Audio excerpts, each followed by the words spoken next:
Hello and welcome to Pop Snitch Pod. I'm Rachel. And I'm Brandon. And it has been quite a week. Indeed it has. I've just been very busy, and I was saying, like, I came into this podcast on a tear, just like running from thing to thing. So I'm like trying to bring myself into alignment with our time here. Well, I was even just thinking like it's weird to start it because like we are here to bring you joy and peace, right? Mm-hmm. And like this weekend did not bring us joy and peace. And it was just like one grisly, horrific murdering scene after another. Mm-hmm. So yeah. And one of the stories that I want to talk about has to do with a below deck star that was at one of those events, which is part of the reason that I bring it up. But yeah, it's been crazy. I think this time of year is always like really crazy and scattered. And I feel weird pressure to like have particular Christmas cheer and experience things in a certain way. And I'm like, you know what? It's so cold here. And I just like want to be alone, laying under a heated blanket, like watching my programs. Yeah, I mean, I think you've done a good bit of that. Thank you so much. You've done a good bit of that as well, but we also have been busy. So I think we're definitely here for like the holiday. Goblin mode, as we call it. Well, yeah, like we went to a holiday party on Friday that was so much fun, and we sort of went into it with the mindset of like getting litty titty, and we did what we set out to do. And for me, like at the party, I get chatty and happy and I talk to everyone. And then the minute I am away from my friends, I start slurring my speech. I don't know where I am. I came home. Brandon had gotten us like Taco Bell or something. I just threw up. I threw up and drunk me. I love her so much. She cleaned my face. She brushed my teeth. She took out my contacts. She put on my pajamas and she put herself to bed. Well, as the person who's always with you during this, it's hard for me because we're walking around the party, you're ready to leave, and you're like perfectly normal. Everything is fine. Like talking to you, you would never know that you were inebriated at all. Oh, I was blackout, yeah. And then the moment that we walk downstairs to get our coat or to find a cab, it's like I'm literally having to carry you out. Mm-hmm. You're able to hold it together until then. But as soon as we need to leave and go somewhere, it's like, I need to know that I'm going to be the person who's responsible for us. Right. Yeah. Yeah. No, I was blackout. Like I remember bits and pieces, or maybe like more like brownout. But I don't remember a lot. I don't remember our drive home. What's a brownout? Like not completely blackout. Okay. You know? Okay. I don't remember the ride home. What I remember about getting home is you trying to hand me Taco Bell and me being like, and then I just went to the bathroom and threw up. And then the next morning I thought I was going to throw up again. And I was like, oh, there's nothing left. That's so cute. And then I was fine. Well, I mean, I had a great time. And I think it was a blast. It was helping us get into the Christmas spirit for sure. Yeah. Yeah, I'm feeling good about the holidays. I'm a little concerned about our trip home, but I'm thinking it'll be a lot of fun. You know what? I'm going to nix the thing that Nathan said about Bondi Beach. I'm just not prepared to comment on that right now. We'll talk about that next time. I don't want to talk about. I want this again to be a day or a break. The whole reason we started this podcast was because I needed my brain to have a break from the horrors. And so we will provide a break from the horrors. I will tell you that I have been on a fiber journey and it has not been going well. This journey is riddled with all kinds of issues. The thing is, like when your algorithm knows you're going to turn 40, it's basically like every other video is like, you know what? You need 500 grams of protein or you're going to be brittle and fall over. And then also, if you don't get fiber, you will die. And like every ad, everything I have is for some sort of fiber supplement or protein powder. I'm like, listen, I don't need that. But I know I'm getting enough protein, but I probably could amp up the fiber. And then I also feel guilt. Like I really do feel bad that I eat so much meat. So I was like, I really would like to try to replace some of the meat that I'm eating with some beans or something like more vegetarian. And that was a mistake. It was a mistake. My body eschews beans. Oh. She doesn't like it. First of all, the pressure that is put on women by like the TikTok health culture to high protein, low protein, high fiber, low fiber. You're not getting enough this, you're not getting enough that. I'm not convinced that any of it is helpful. I think you should eat what makes you feel good. And for you, beans, not on that list. No. I remember do you remember in the late 90s, early 2000s, there was all of the craze of biblical weight loss. What? And they had the Daniel diet, and that wasn't the 90s. That was like 2011. Yeah. I mean, they brought it back, but at my church when I was a child, really, they had the Daniel diet. They had this thing called First Place, where you came and it's like, if you really believe in God, if you really have him first in your life, you'll also be first to lose weight. Stop it. I'm dead serious. We don't want fatties in this church. I'm dead serious. It was called First Place. Put God first, and you'll be strong enough to lose that weight. Suck up your gut. We Literally. want to see a thigh gap by Christmas. And there was also that like documentary a couple of years ago about that like woman who was helping people lose weight and all this. But there is like a correlation there. Yeah, that's really interesting. No, I am just being propagandized with, and also there are these girly pops on TikTok who make these bean salads, and they're delicious. No, I ate one. I made one and I ate it, and I was like, I love this. This is delicious. It's like cucumbers, tomatoes, and onions and beans, and you chop everything up and you put like this vinaigrette on it. What I know about you, I'm no, we're gonna have to like fumigate the apartment if I ever eat that again. I'm not kidding. I just was like bloated, and then I needed to release, and that was a problem for you. Yeah, really for both of us. I didn't love it either. The entire weekend, it was just like a whoopee cushion releasing in every room. I could not believe how much gas I have. Yeah, it was like I looked at a bean and I farted.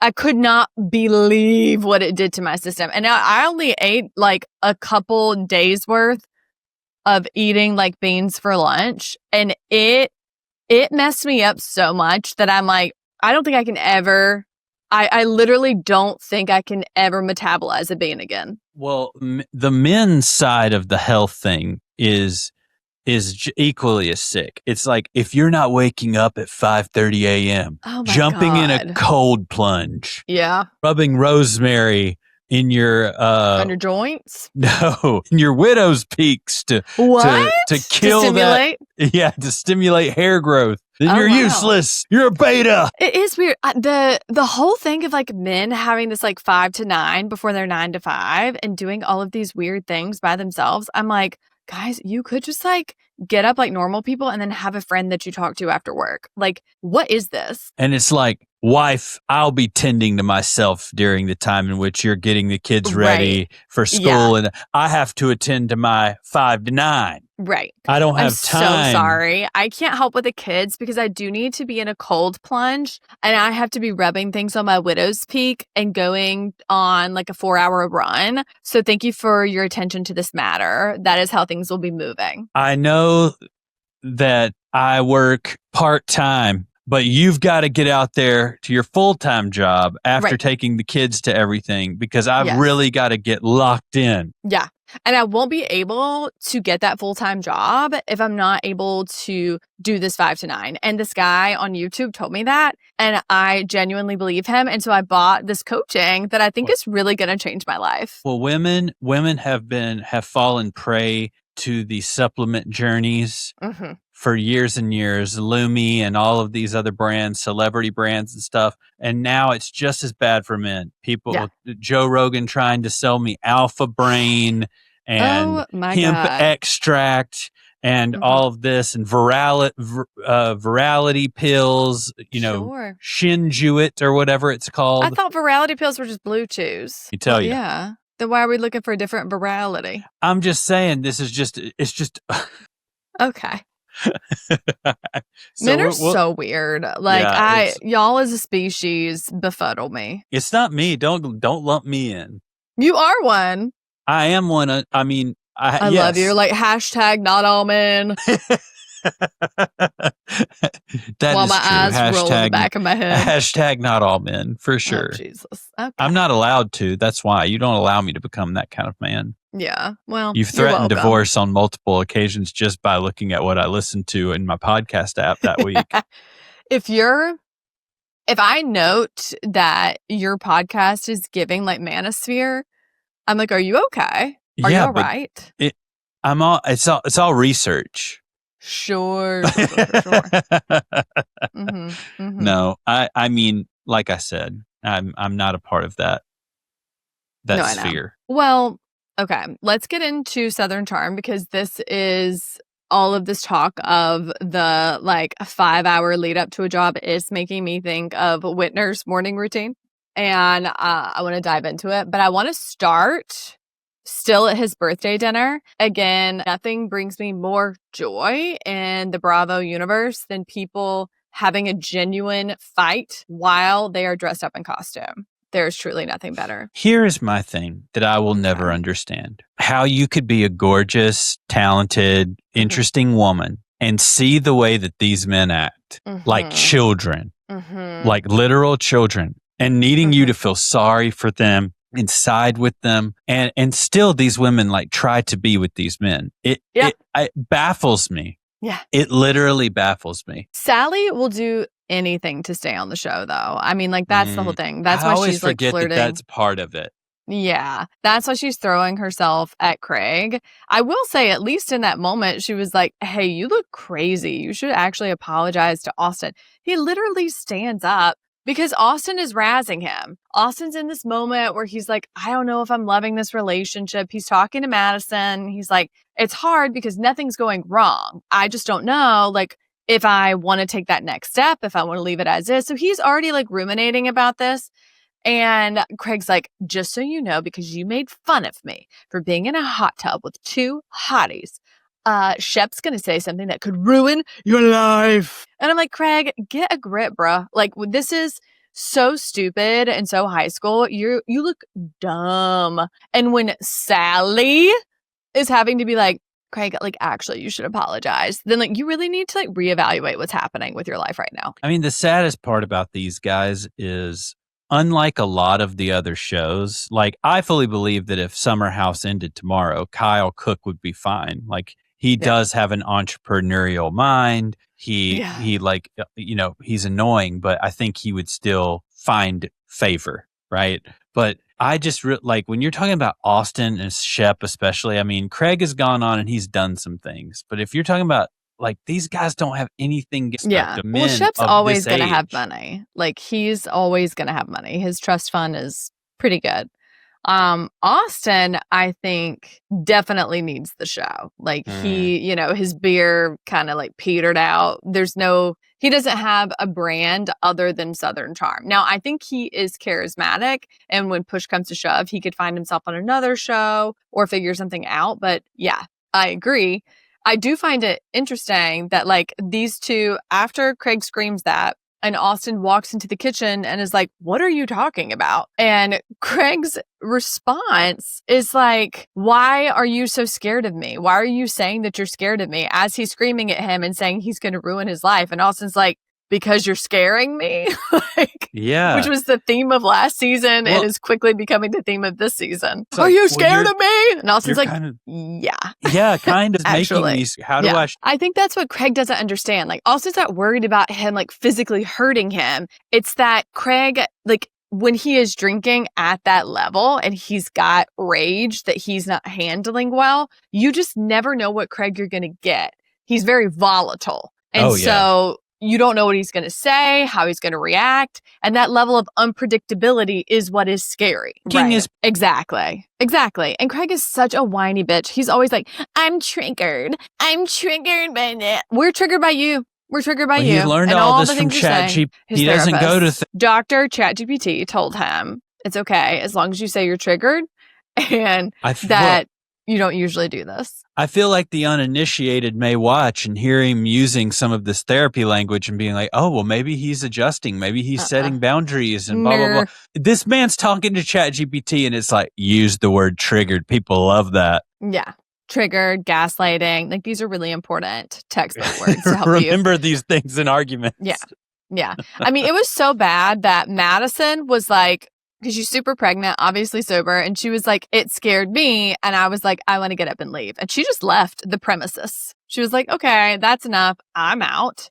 Cut to outside again. I love Molly. This is just like a Molly Stan podcast. Yes. She is so funny because she looked Sally in her eye and said, you can't just decide that you're gonna like call dibs on every guy in Charleston. And Sally was like, what? When did I do that? And Sally's like, literally yesterday. Literally yesterday you did it to at me, the beat. You did it to Charlie. And like everybody got around her. Vanita was like, yeah, you did. And Rod was like, mm-hmm. Yeah. So anyway, Molly calls out Sally and everyone backs up Molly. And Sally is too stunned to speak. But later, she's like at her own house talking to her mom. And it's just like, anyway, I was like in Craig's hot tub and like, he's not making a single move. Like, he's not kissing me. He's not doing anything. And I just want to be like, he doesn't want to. Like, if he wanted to, he would. You look stupid. Stop it. Yeah, I don't know. I think it seems to me that Craig's much more interested in Charlie.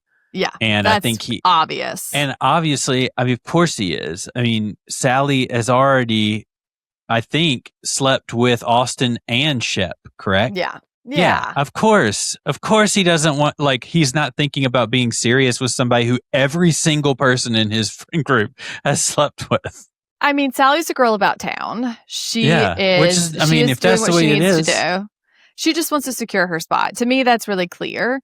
And I think like it's just interesting that she keeps saying like, I want a husband, I'm ready to settle down. And I'm like, you're just acting not like that. Well, and like, that's the whole thing. There's no slut shaming here. I was about to say. It's very obvious why Craig feels the way that he does. And it seems very, I mean, I want to normalize that because like, who does really want to be with somebody that your best friends have all been with recently? Yeah, right. Like in the last year.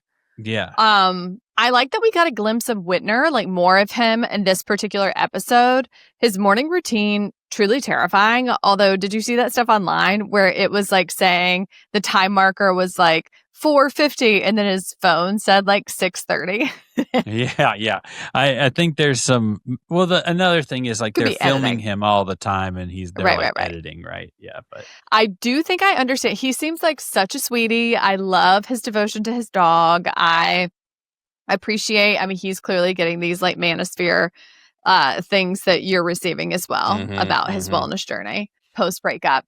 I do think I've clocked precisely why this girl left him, and it's because he's in love with his mother. Oh, that could be it. I mean, he definitely a mama's boy. There ain't no doubt about that. The way he said that, like, when he comes into a room, his mother completely ignores his sister, I was like, oh, red flag.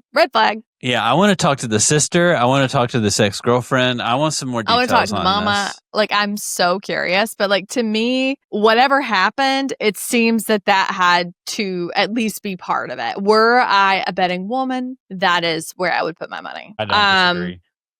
I thought Madison and Hudson, it was so cute, them having their little dinner together with him cooking. Oh, yeah. I mean, the thing is, it's like that kid seems to be a pretty good kid, all things considered. He's so cute. I know.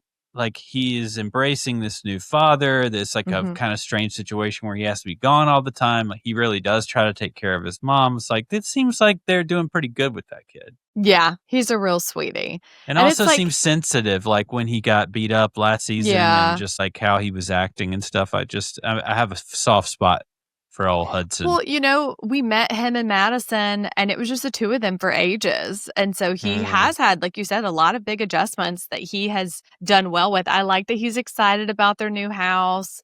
And I think Madison is smart to be like, I want the parties at our house. It is smart to keep your kids in the living room, keep your kids at the pool, keep your kids at your house, be the house that kids want to come to. Oh, it would be my dream to be like, we don't like you drinking, but if you're going to drink here. Do it here. Yeah. And that will definitely be Madison. Yes, absolutely. I think like every time I see her home life and see how she treats her child and see how she respects her husband too.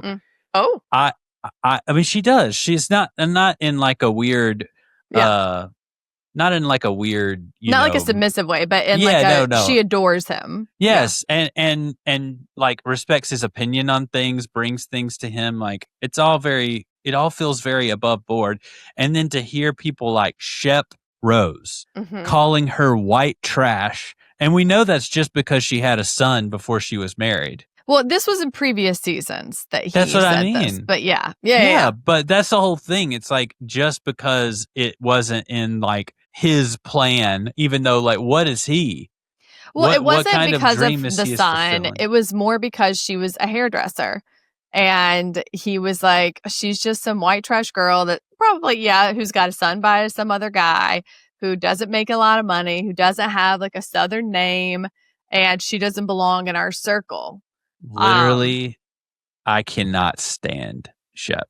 I think he is awful. I think Shep, what I appreciate about Shep is that he can have a sense of humor about himself. And the other guys really struggle with that. When people come at Shep being like, you're kind of a loser, you're kind of this, you're kind of that, he can laugh it off and be like, yeah. Whereas Craig is such a little baby about it. And Austin can kind of laugh. He's like in between. But I think what has made Shep have staying power in this universe is that he does have a sense of humor about who he is. Like he knows that he's low-key a loser. Maybe.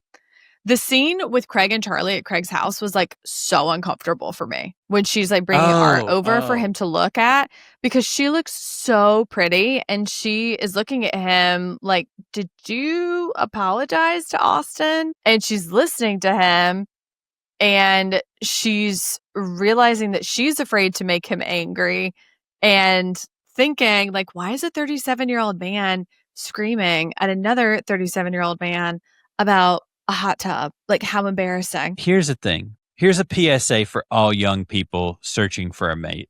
Take a look at your partner or the person's perspective and say, would I feel this same way about them if they did not look the way that they look? Like, if Craig was not a good looking guy, his behavior at that house would freak a woman out. Yeah. Like he's just odd and like very like unsure of himself and just like very Weasley and you know what I'm saying? Like, well, insecure men will ruin your life. Yeah.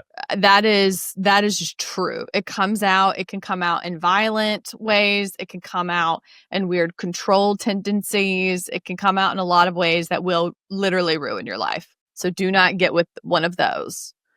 Austin, we go back to Austin's house and I love the friendship of Austin and Madison now. Boy, have we come a long way. Long way. I love Rod and Madison coming over with the kittens, chit-chatting.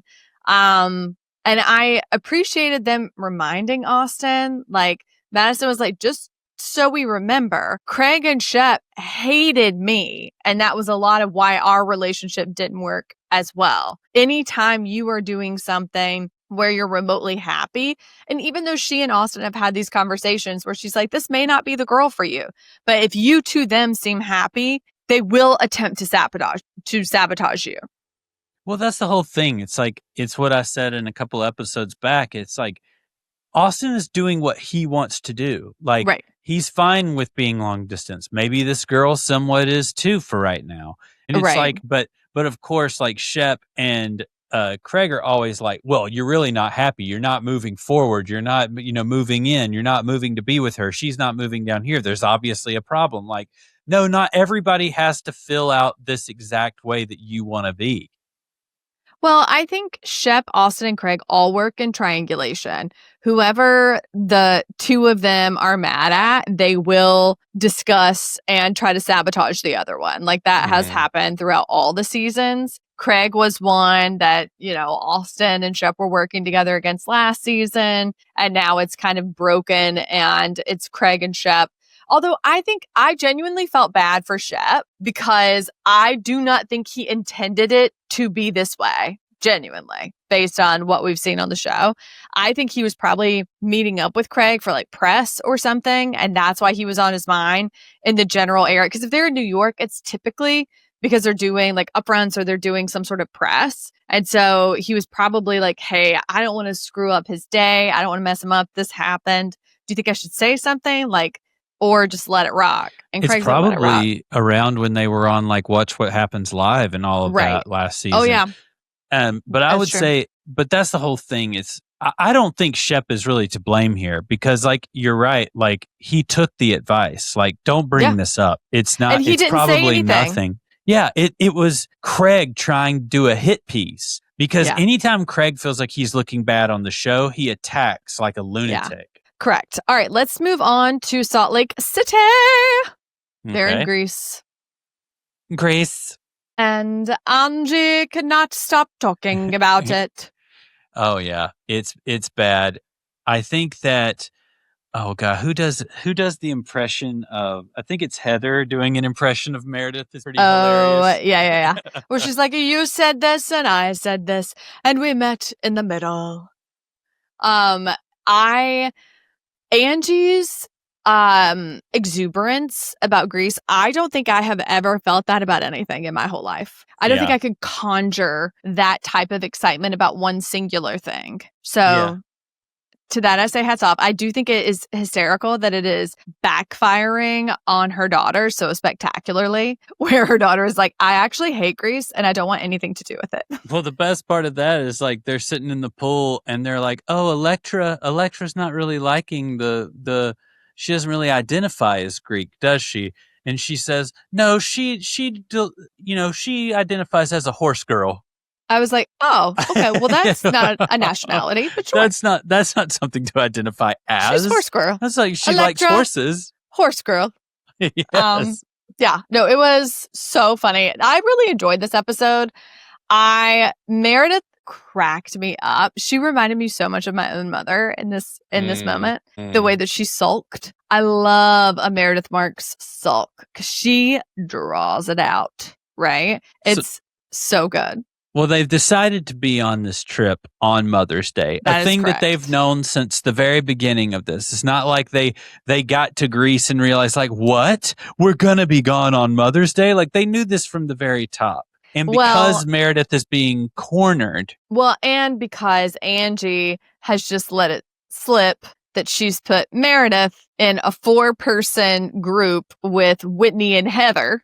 Yes. And who was the other person with them? Brittany, wasn't it? Yeah. She's put Meredith with 3 people she doesn't like in a group, and then the rest of them are off riding donkeys together. Yeah. And so Meredith is already pissed about that and is just like, are you kidding? She was ready to go home prior to that. Yeah. And then she finds out that she has to like make moussaka with these women. And she's like, I literally don't want to talk to any of you. And while they're in the van on the way there, of course, Heather like starts going in on her again. And Brooks calls her. It really was funny when Heather's talking to her and she's like, hello, I'm sorry, I'm being yelled at right now. I have to go. And I love it when Meredith gets mad and she does begin to get this sort of like British accent almost. Oh, it is so perfect. And then she is furious that she won't be able to talk to Brooks again. The fact that she could not give 2 shits if she talks to Chloe is so funny to me. Well, it's also important to note that Heather has got to let this go. And it's just like you said last week, it's like this is her only thing this season. And if this doesn't, if this doesn't become something, she has no story. And I should not in this scenario be feeling bad for Meredith Marks and how she has acted and whatnot. But I do, because I'm like, let this go. This is nothing. And it's just really confusing. I'm just done with it. I don't care anymore. I'm like, at this point, I don't care if she reached around and strangled her. If Brittany's over it, I'm over it, And you and Whitney need to just get a grip. I'm done with it. But she gets off the van and just immediately in her mini skirt and heels is like walking the hard streets of Santorini and realizes that there's really nowhere for her to go. And this is fully something my mother would do. Would just like get out and start walking and then realize there's no exit. Yeah. And then you see her like almost get sort of run over by a taxi. And she's like, okay, this is where I draw the line. I'm going to go back to the group.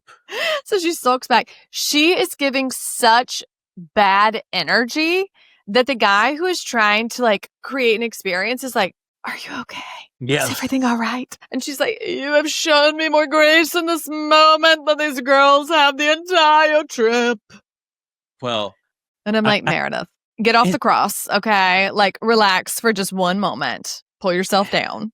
And I just don't like the way that Heather's going about this. Like, it really is try hard, and I'm not a fan. Yeah. It's giving like class president, and I don't even understand why I feel that way, but that's how I feel. And let me tell you, being on the other option, being on the back of a donkey, listening to Angie K talk about her father's life on the back of an ass is not necessarily my idea of a good time. And poor Mary, oh my Lord, she's going through it. She's bouncing around on that donkey. When I tell you, I feel Mary when they came in and they were like, all right, Mary, are you ready for dinner? And she was like, I'll be staying here. I was like, yes, that's the energy I would be bringing to that. No, thank you. I'll be getting in my comfies. You made me ride a donkey and it had diarrhea today, and that was quite enough for me.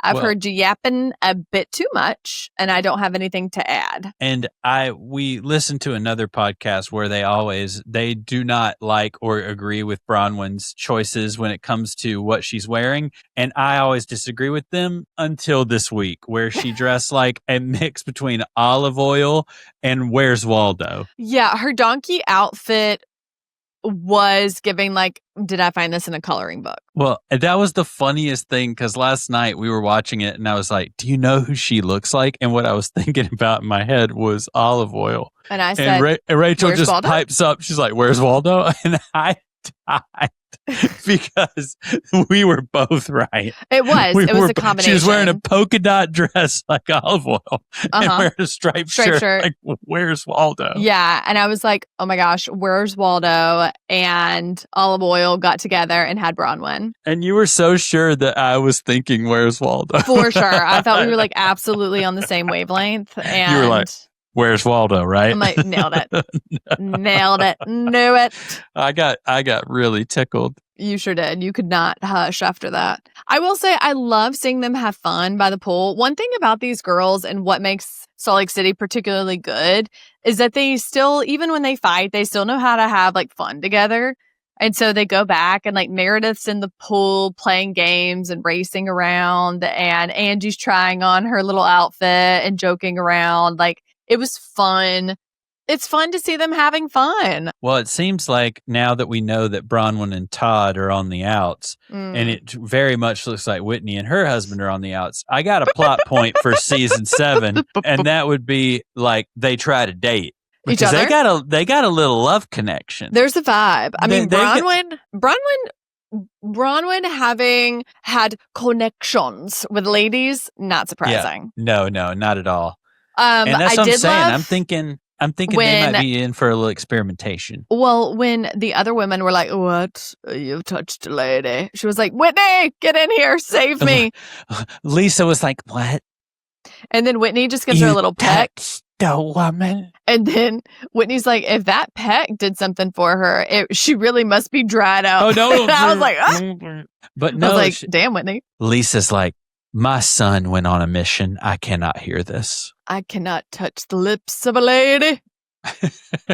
Yeah, no, Lisa, I will say Lisa is so much fun to watch because you just never know what you're going to get. She could be so fun and lovable and just so unhinged. And she is so much fun to watch. And I loved listening to her be like, yeah, okay. Like listening to their feedback about Meredith and not being her mouthpiece. And then it cuts her and she's like, in one ear and out the other. I'm going to do what I'm going to do. I was like, hell yeah, Lisa. She's absolutely crazy and I like it. Well, I mean, I will say, get you a friend like Lisa. You know, absolutely. Absolutely. She really does ride. And I appreciate that about her. And I hope that Meredith rides for her in the same way, because she really was just like, and she's trying to be like, because Meredith does gray rock. Like she literally disassociates and is not in her body. And that's why Lisa's like, okay, I got to move this along. You guys. I got to step in here and speak for her. Because otherwise we're not going to get anywhere. This is crazy. Her brain is being addled by something. We don't know what it is. We don't know what.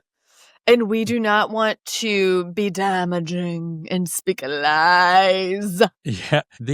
And Mary just ran, I don't know if you caught this, but when they're all arguing about something small at the pool, Mary just out of nowhere says, I gotta look it up because I wrote it down.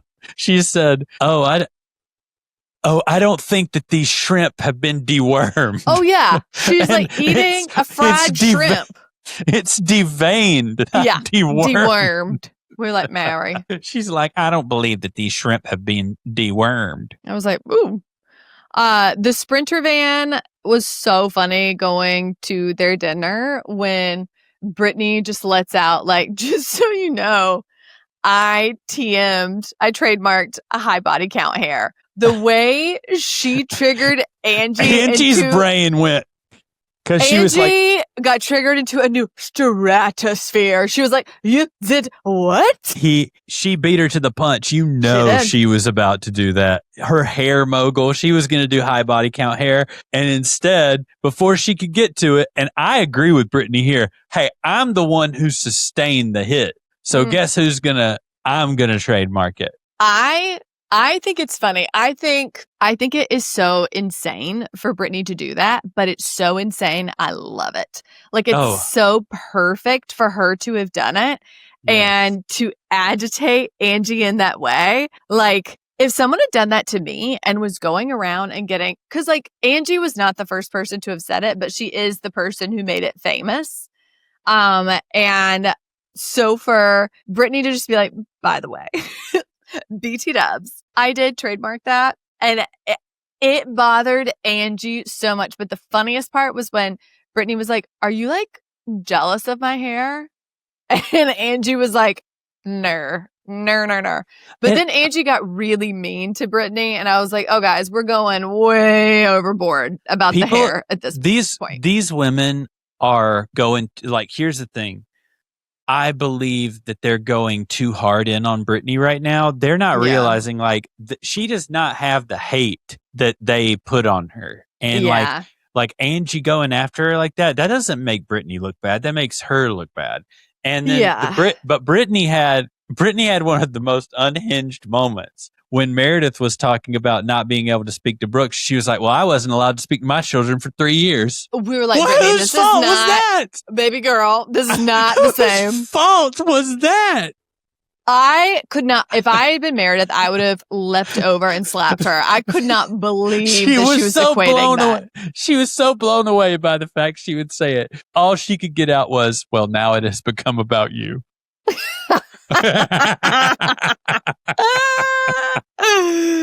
Don't tell me Meredith Marks is not giving, okay? She's not wrong. She's like, just so you know. Now it has become about you.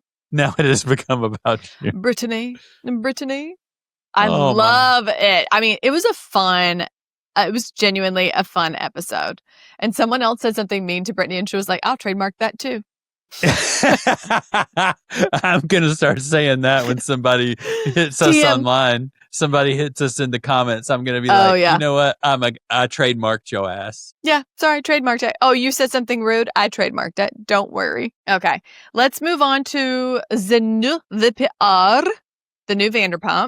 Yes. Okay, we start Photoshoot. So iconic, although it's hysterical. Why did Kim show up with that, like a boutonniere the size of my head, that big old blue thing? Well, Kim, like I said, the men that have done her wrong in her life have No, not Kim. Lisa. Oh, you said Kim. Oh my God. Why? Okay. You can't get Kim right. I can't. I really can't. Why? But Lisa showed up in like a power suit with a giant flower on it. Did you see that? Oh my God. Let a grandma have a brooch. I guess. I mean, it literally looked like she was about to take someone to prom with that. It was enormous. Okay.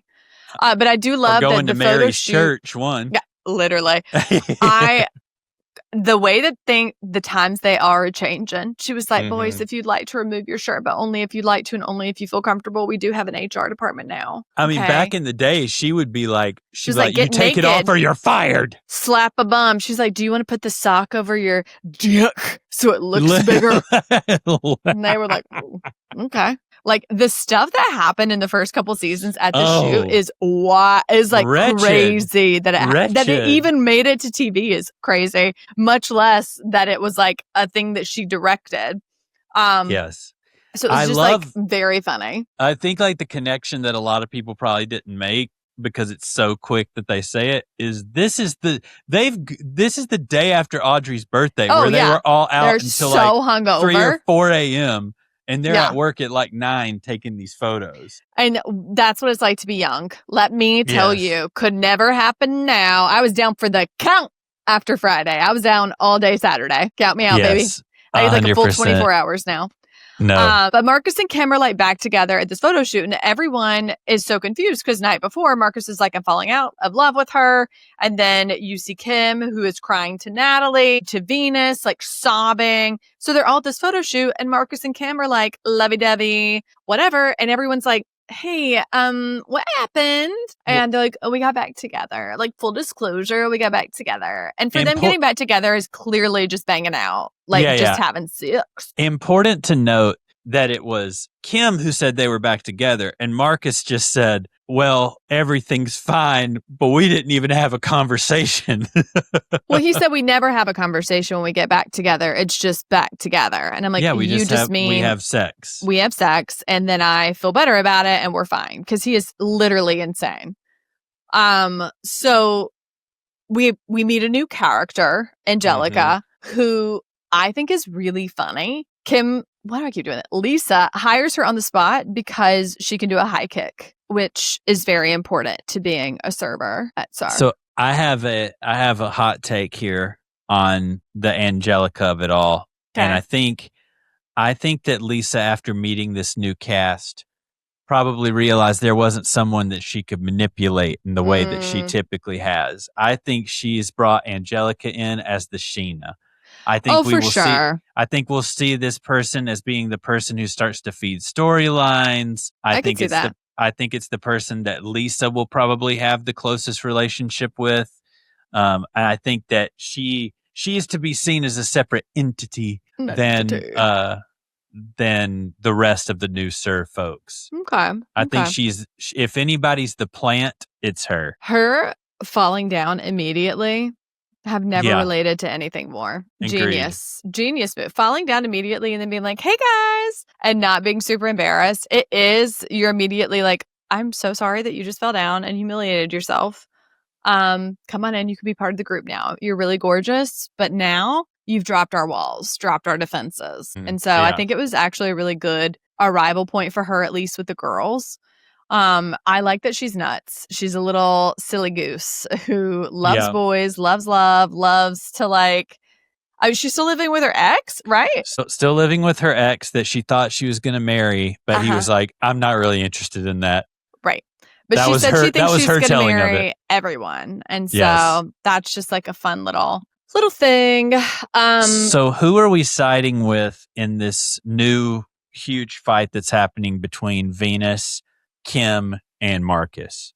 Well, prior to that, I want to start with the fight that happens, what happens before that, because the fight that breaks out at the photo shoot is when Venus first tries to approach Marcus, and it's that's like, what I'm talking about. That's I thought you were talking about Venus is right, where he's like, you guys keep ruining, like you very nearly ruined Audrey's birthday because you won't just be honest that you're friends with Natalie. Like that's an insane thing. Like you keep telling everyone what they want to hear, and then when we cornered you, instead of being like, oh, I said that, you just ran off. And so we had to pick up the pieces, and now you're just back together, and it's like nothing happened. So very much Team Venus. And I love that Natalie was like, actually, I think I should be a part of this. And I'm like, you absolutely should. We should. Yes. That is always the answer for Natalie. Please get involved. Sure. I love her so much. She's my favorite. How crazy she is. She is wonderful. Demi, not coming off great.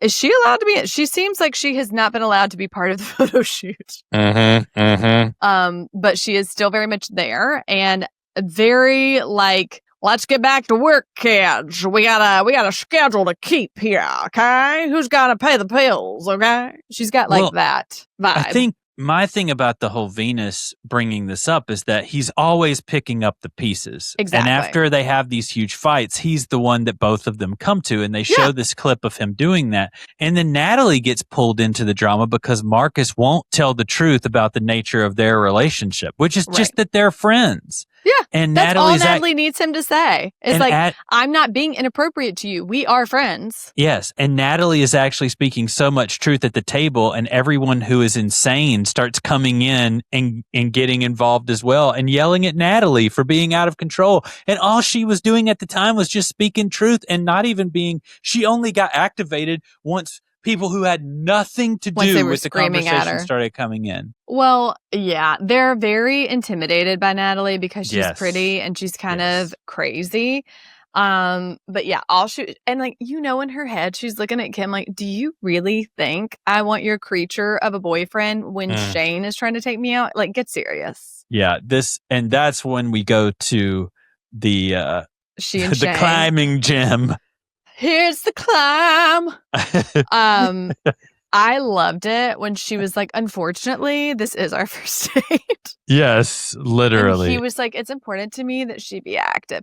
Men who are like, I'm a personal trainer and I do this and I do that. And so you have to do it with me. Why? Why do I have to do that? And I am someone who goes to the gym every day. And yes. But if a man was like, you're going to need to go on a hike with me or what, I would just be like, oh, you're going to try to kill me in the woods. Like, that's what's going to happen. You're going to push me off of this cliff. And we were talking about scoliosis in the last episode. I know. And Natalie has scoliosis. Natalie, I feel you, baby girl. Oh, my word. Yeah, she had to have like her back all zipped up with these she said screws. There's like all these like 20-something screws in her back. And she was like, so when they cremate me, 26 people will be able to have a piece of She's me. like, and I just think that's beautiful. Oh, my God. I just love how her brain works. I liked it when she was like hunched over. She was like, this like isn't cute. Okay. So this is better. And I was like, Natalie. Let's talk about something that I feel like may have just been glossed over a little bit too quickly. The Shane getting shot 3 times because his friend got stabbed and then had a gun on him and just started firing wildly and shot his friend 3 times. Why does your friend have a gun? Secondly, when you say we fell in with a bad crowd. Excuse? What kind of crowd? The crowd that stabs you? And why were you shot 3 times? No, the other people didn't have a gun. It was your friend. Did your friend just close his eyes? Well, shoot. I have so many questions. I really need someone to sit down with Shane and be like, okay, we're going to need to take it from the top. Like, can I see the police Andy, report? Like, get it on the notes. I need a full 15 minutes devoted in the reunion. Just the scene. Yes. And I just love that he's like, and then I went back to that modeling agency after I learned to rewalk after being paralyzed. And I said, will you take me? And they said, yeah. And I was like, off to Mulan. I didn't even know it was Milan. I was like, my gosh. Bless your little dumb heart. He is like what I imagine LA men to be. Like, he is exactly that. Like, sober. And, I just gotta get up at 5 a.m. and lift my weights. And, like, we're gonna go rock climbing on our first adventure together. But, yeah. I hope this doesn't last, but I fear that it does. I do not think it will. Because when we go to the pool day, Angelica, meets everybody. Well, okay. So before that, we cut out. So Marcus texts Venus. While Venus is at work with Natalie. Yes. And Venus responds. And Marcus's text was essentially like, I've seen a side of you that I don't like, and I'm gonna choose to not associate with that. Right. And Venus is like, you know what? I don't like you either, you stupid little bitch. And basically, essentially, that's what he says. And then you have to know from the first episode that the 3 of them have been hanging out constantly. So they're talking shit about everybody. Well, then Marcus and Kim start telling everyone at work things Venus has said about them to try to screw up his relationships with everyone at work. So that's happening simultaneously as Angelica is inviting everyone to this like pool day to get to know everyone. So when we get to the pool day, also Natalie comes in and tries to say hey to everyone. And Kim's like, why would she try to say hey to me? I'm like, God forbid she be polite. And if she came in and didn't say hey, they would be like, she's such a bitch. She couldn't even be cordial. No, I think the biggest thing that is the betrayal of trust is that just to be horrible to him, they spill all of the information that he said about these other people. And those people immediately text him and are like, Marcus and Kim told us everything you've said about us. And one of those people called him something. Yeah. That Gabby girl. Yeah. What did she call him? Low class or something? Yeah, something like that. Something that triggered something in him. He did not like that. And he responded with something. He was like, I'm really sorry to you. And you're a stupid bitch. It was so funny. It was like there at the end. But again, I remain Team Venus. I think Marcus and Kim are toxic for each other and toxic people in general. And I am really enjoying watching the drama unfold. I feel like this episode actually gave us some conflict that we needed for the rest of the season. Okay, I wanted to talk about the Shane and Natalie part. When she is sitting there just chatting with people and he's like, can we go put our feet in the pool? And she's like, yeah. And he's like, I really thrive on communication. Mind you, they have only been on one date. Prior to that, she asked him not to bring girls to her work. He comes on a date with a girl to her work. Bring someone there to make her jealous. Then finally asks her out. They go on a date. She's literally talking to a coworker and he gets jealous and is like, we just need to have better communication. And she's like, okay, here's some communication. This is grossing me out. This conversation, I don't like it. I don't know why we can't just flirt and have fun and see where this goes. I don't like this. And you can see in his eyes, this man has not been refused. And his brain is breaking. He's like, he literally, she in real time is watching him be unable to handle the information coming his way. And she's like, ooh, I like it. And you can see her finding herself with the upper hand. And I was delighted by that. All that brought this on was her just talking to cousin brother number 2, Jason. Mm-hmm. Mm-hmm. And for 5 seconds, she wasn't even flirting with him. She was just talking, being friendly with him.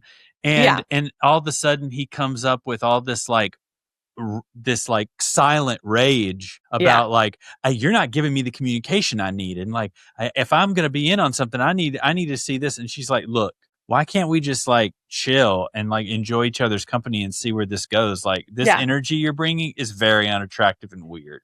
We've been on one date. He's like, even when it's casual, I need a lot of communication. And she's like, well, here's some communication. This is hideous and I hate it. Yeah, it's bad. And I was like, I'm obsessed with you. And I am. Well, I was going to say before that, Kim needs to look at Katie Maloney as a case study. She needs to let a man beneath her station destroy her life. And now in her early 40s is having to pull it all back together again. And somehow by the grace of God, she now has that chance. Mm-hmm. But some folks are not so lucky. Yeah. So look at her and think, do I really want to let a man beneath my station ruin my life? Because that Watch the footage. Watch the old seasons, Kim. She's on that path. She is on that path. And then the final thing that we see is Venus has decided to put all of his ire on this random girl, Gabby. And start screaming at her and calling her horrible names. And I'm just thinking to myself, let even Venus come up in a crowd where I am talking to women like that. It would not be good. It would not be good. Always surprised how men will just sit there and let people scream at women like that. And they're like, what could be done? It would not have happened. Not even if it's Venus, not if it's I would be checking him immediately. Be like, you are not going to come in here talking to these women. I don't care how drunk they are. I don't care what they said to you. We're not going to come in here being not in a public place. He was being all aggro too. Yeah, it was crazy. It was getting about to get physical is what it felt like. Yeah, that's how the scene was structured. It was crazy. Yeah. I completely agree with him in his fight with Marcus and Kim, but that particular scene was wild. And I hope that that's where they begin the episode next week. Well, he was hammered. because he had that little highball glass, and it was just filling up, and then you see it drop, and then you see it refill, and then you see they it drop. Were all hammered. They were ripping it. For sure, oh my gosh. So we've got some really great things coming up for you guys over the next couple of weeks. We know everybody's going to be home at the holidays with plenty of time to listen to podcasts and stuff. You're going to be avoiding your family. So we're going to have an episode of the Snitchuation Room that will come out next week on the 22nd. We will have more Pop Snitch next week. And then we will also have some special things that we're doing for social media, including one-off stories with multiple parts, as well as maybe even another Snitchuation Room just for the new year. So definitely be looking out for those things on all of our socials, and then also at popsnitch.com, where you can drop a Snitchuation for us to discuss on Snitchuation, our show that drops every Monday. And please follow us on YouTube. We're trying to get those YouTube numbers up. Subscribe if you love us. Thank you so much for listening. We love you so much and appreciate everything you do. And we will see you on Monday. Bye. Bye.